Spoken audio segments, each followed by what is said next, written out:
So I once heard a Zen story about these two older martial arts masters, and they were good friends. They had been good friends when they were younger, but they hadn't seen each other in a very, very long time. And so one of these martial arts masters goes to visit his friend, and they're having tea and reminiscing, and so one of them says, "Well, I want you to meet.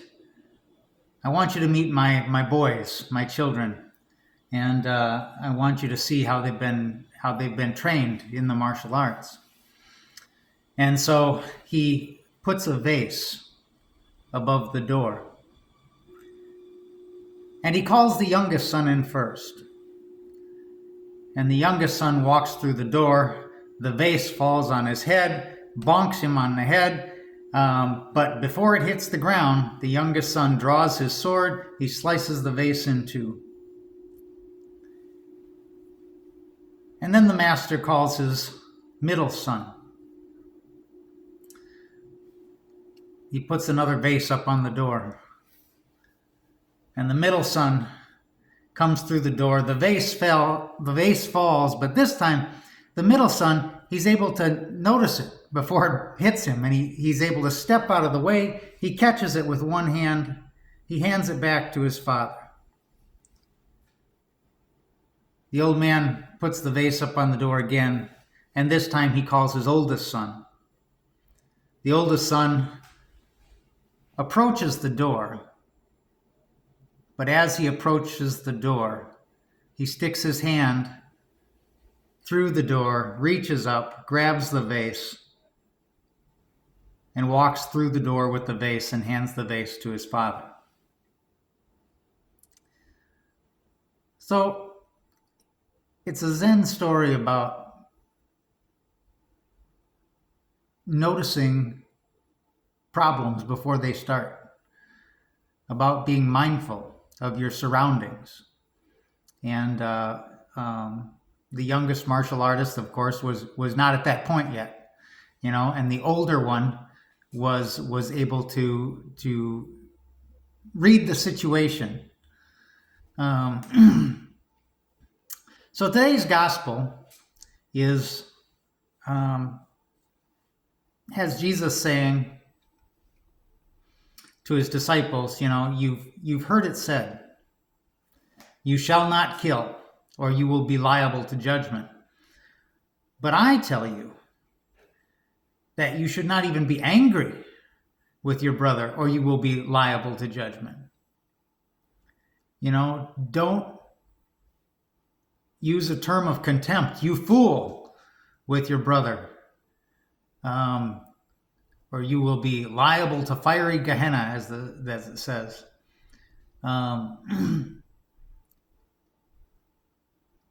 He says, if you go to pray and you realize that your brother has something against you, reconcile with your brother first, then come back and offer your gift to God. If somebody takes you to court, settle with them on the way to court. Don't wait till you get to court to solve the problems. Deal with things when they're small. So there's this professor at the University of Washington, I believe. His name is John Gottman, and he's been studying married couples since the 1980s. And he's famous for, he can watch a video clip of a couple interacting for less than a minute, and he can predict with 95% accuracy whether that couple will be married in 5 years. That's pretty amazing.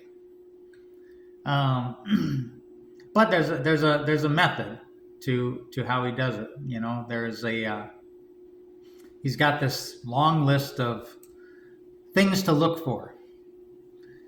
And over the years, he's determined there's a few things that are more able to predict whether a couple will be together in 5 years than others. And the number one thing that he's looking for is contempt. Contempt is where you feel that somebody is beneath you. It's where you feel that somebody is, or somebody's opinion is just not worthy of your attention. Is not worthy of respect. We often hear people being in contempt of court, right? It's where you don't recognize the authority of the court. You just blow it off. You think it's not important. And he says one of the biggest signs of contempt is the eye roll. When somebody says something and the other person just rolls their eyes, kind of like, oh my God, I got to deal with this again. He says that's the number one factor in determining whether a couple will be together in 5 years. And if he sees contempt in that short interaction, he can predict whether they'll be together. And so you start to think, is there any hope for couples that are in that situation where one person displays contempt, or are they just destined to separate and they might as well get it over with now? Well, part of the problem is they're not even aware of what they're doing. They're not aware of what they're doing, and they're not aware of the seriousness of it.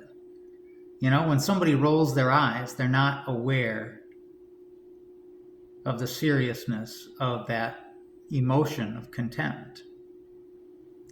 And so he points it out to him. He says, we noticed this, and this is how serious, we found it to be.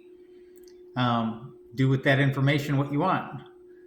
And it has the potential to turn things around, because the problem isn't that they're doing it so much as the problem is that they're not aware that they're doing it. They're not mindful that they're doing it. And so that seed of contempt grows. And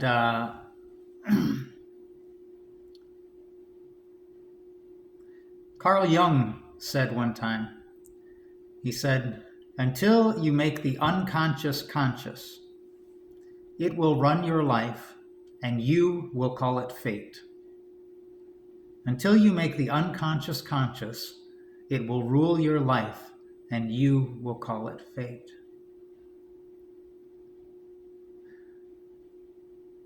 And so, Gottman is basically, helping to make the unconscious conscious.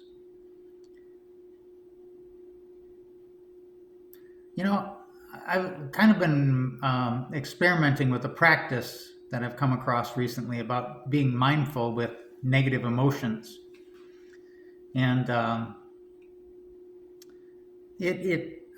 think I heard about it most recently from Eckhart Tolle, but it's a Buddhist principle too. I've heard it before. I think I've heard Thich Nhat Hanh speak about it.